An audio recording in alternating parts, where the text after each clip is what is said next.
Hello everyone, it's JT at StayOnTheRise.com again, and the place where I work with small businesses, entrepreneurs, or people that have ideas and want to take their ideas to reality and actually build a sustainable business.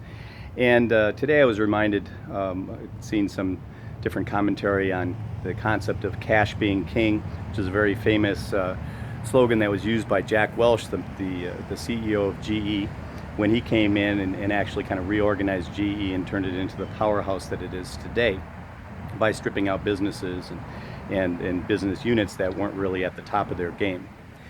And I wanted to relay a story to me, but to you all, where this kind of got ingrained into me. And you may have heard the concept, a lot of CFOs will use this a concept called managing the cash. So I'm going to give you a very simple example. About 10 years ago, I had been at the top of my game, had a couple of companies, had $1 million home and all these different types of things. And because of arrogance and a lot of other kind of just personal drama in my life where I kind of lost focus on the ball, I lost everything and was in about $500,000 worth of debt and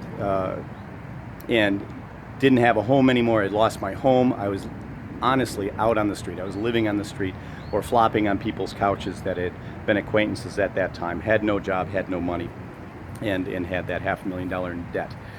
And at that point in time, the concept that I had been given to by a lot of mentors of managing the cash became very real, because at that time I honestly didn't even have a bank account. So I got into a habit of working out a budget because I wanted to bring myself out of that hole and eventually get back to the point where I no longer had debt and I actually had money to get back and start rebuilding. But to do that, I had very little funds, or I was doing very simple work or manual labor and literally going out on day crews and things like this. So I had to put a budget together, which basically said that I had to live on $100 a week. That was it. Now the advantage that I had, or you can look at it as a disadvantage, is that truly was all the money I had. I had no credit cards, I had no credit established, I had this other debt, I had no ability to pay it back. So I was looking at just pure living, food, paying to stay at different places, etc. So to manage this, I actually had to take that budget, very real, and what I would do is I would take a $10 bill and stick it in my pocket. So every buying decision I made, whether it was to get this food over that food, whether I should buy a water or just drink tap water, was all influenced by the fact that when that $10 ran out for that day, I was done. I could get nothing else. And since I obviously had to buy food, and you can't necessarily buy food on $10, I would kind of bank that up and make sure that I had gotten enough saved every day from that $10. So one day I might spend $2, another day I might spend $3. Gradually I'd take that money left over and put it towards going out and getting groceries for $30, okay, so on a particular week. That made it very, very real to me. Now the advantage is when I had that, when it got so entrenched in my being that that's how I had to live. And I got back and I started rebuilding my businesses. Many of you might know I have 2 ongoing businesses right now. I now have a home again. I'm living in a nice area in Florida here. But doing that was by continuously practicing that same thing. Do not spend money you do not have, okay?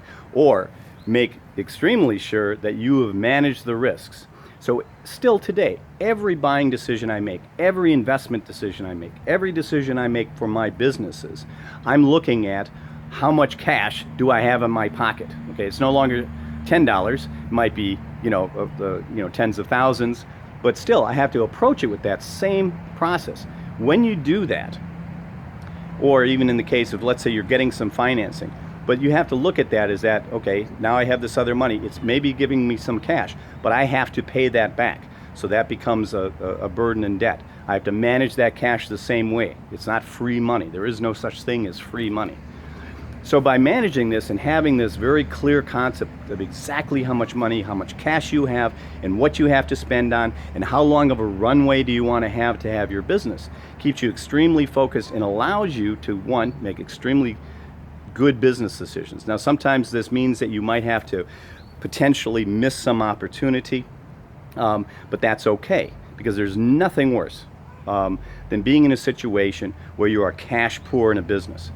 where you now are given certain opportunities, or even just the operation of your business, you do not have the cash to do that. You don't have the cash to pay your employees. You don't have to something else. And then, just like consumers do, or us as individuals, you can get into that trap and hole of mounting debt to pay for your living expenses.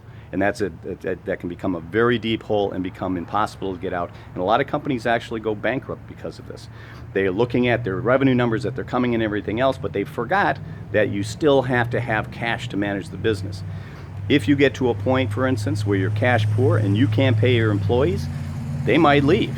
If they leave, your revenue is not going to be able to continue to grow. If you don't have money to continuously go out and research and get new clients, or to keep your clients happy, that revenue is going to go down. So you have to have that money to make it your lifeblood. And so what I put in position for my businesses is we don't make any decision unless we know for the 90% surety that this money will be coming in, or we actually have cash in hand. Same thing as when I had that $10 in my pocket.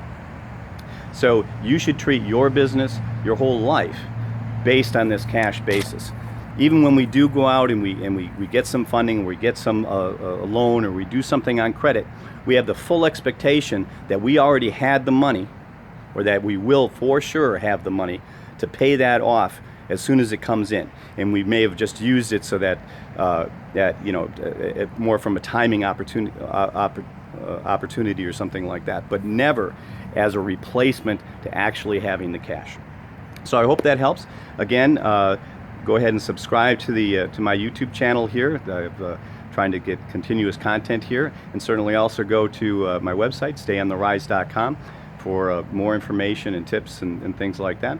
Or if you're very interested, contact me directly, and you can look into my course that I have for helping businesses grow. So have a wonderful day. Talk to you soon.